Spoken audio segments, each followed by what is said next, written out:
Marina Edwards, a strong advocate and is a shining example to use education to reduce inequality and make impacts on local communities. Through her appointment of being a part of the College Equity Committee, she was able to voice the importance of equity and stood up for students across the campus. Over the course of 2 years, she did a perfect job of balancing herself between schoolworks, a baby boy, and other personal hardships. She was still able to maintain a 4.0 GPA and was accepted into UC Berkeley, UCLA, and many other of the top-tier universities. I think her values and characteristics reflects upon each and every one of us transfer students. So without further ado, please join me welcome Ms. Marina Edwards.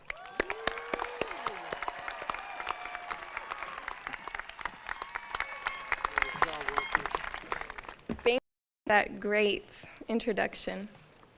So before coming here, I watched a commencement speech given by Steve Jobs to kind of calm my nerves. But instead it made me more nervous because that's such big shoes to fill, but I'm gonna try my best. President Garcia and the President's Party, distinguished faculty, families, and fellow graduates of 2016, good evening. I am Marina Edwards, and I am a sociology major here at DVC. I represent one of the many voices of the graduating class of 2016. I represent one of the many students that have thrived at Diablo Valley College because of our faculty, staff, and administrators' determination to create an environment where students achieve personal growth as well as academic excellence through equitable means. Malcolm X, civil rights activist and minister, said, "There is no better than adversity.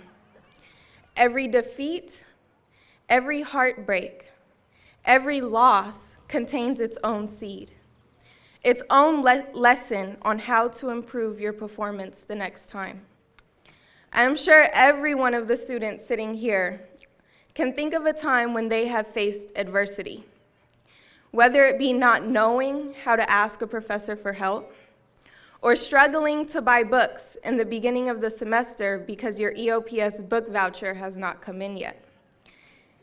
Whether it be not having time to go to a professor's office hours because of a conflicting work schedule, or waking up early to catch the bus because they operate at such odd times.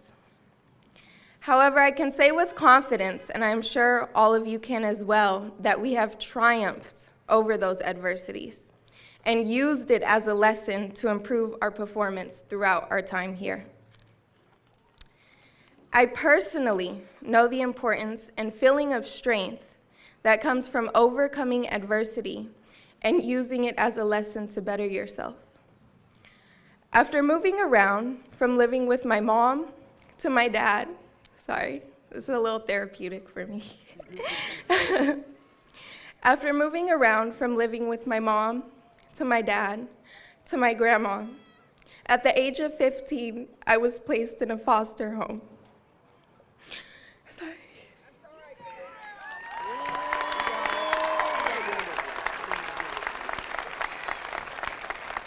Okay, sorry. I entered a time full of confusion, anger, and sadness that completely depleted my motivation for school. I had no one at home encouraging me to go to school. I had no one asking me every day how school was or talking to me about my educational career. I was dealing with feelings of abandonment that were much more relevant to me than the importance of school. However, during my senior year, I had an English class where we talked about social issues, such as the school-to-prison pipeline that plagues Black and brown communities, and the policies that exacerbate them. This piqued my interest in sociology and public policy. Sociology was a way for me to define and comprehend the issues that so deeply affected me and their possible solutions through policy changes. Sorry. Okay. I then saw the importance of obtaining an education in order to engender change on my community. I finally felt a passion for school because not only would I be able to use it as a tool to build my community, but there was something that I could finally control. I couldn't control being born to a mentally ill mother. I couldn't control my father's actions towards me. And I definitely could not control the emotionally abusive circumstances that led me to be placed in a foster home. But my education was something I could control. I realized that I would now be able to turn my adversities into something positive. And by striving and persevering, I would be able to achieve that. As I continued my education at DVC, I immersed myself in classes that centered on social problems, race and ethnicity, and social research. I became more involved with programs on campus, such as the START program, Pan-African Union, and the Equity Committee. I was able to use my experiences of adversity as a voice to faculty and administration of what students really need in order to succeed. Through these programs, I was also able to build a sense of confidence and belonging. These feelings, along with the community that I had become a part of, became especially important after I had my son. Although I came from a foster home and a dismantled family, I was able to show my son the importance of belonging to a larger community. He was welcomed and valued on this campus just as much as I was. Faculty and staff here continue to focus on populations like former foster youth, single parents,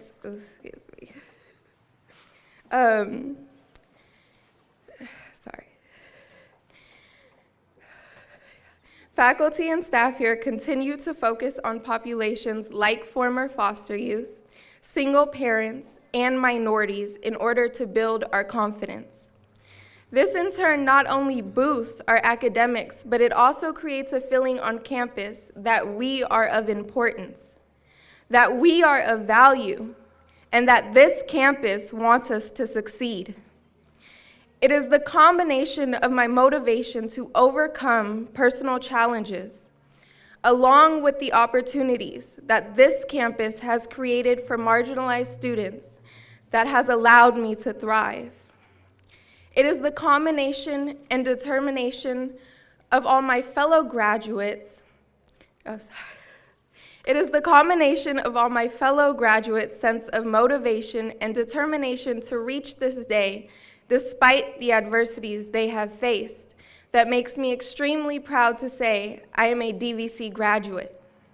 We are the epitome of the message Malcolm X was sending when he said, "There is no better than adversity. Every defeat, every heartbreak, every loss contains its own seed, its own lesson on how to improve your performance the next time."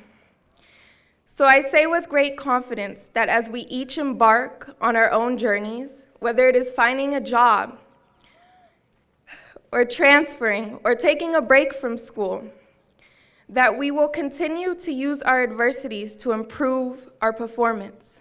We will never be afraid to ask a professor or a boss for help. We will never yield our progress because of issues of transportation or money for books. We will never forget our value and importance to future campuses, jobs, and most importantly, our communities. Thank you so much for being on this journey with me, and I'm excited for what the future holds for every one of us. To the class of 2016, congratulations and thank you.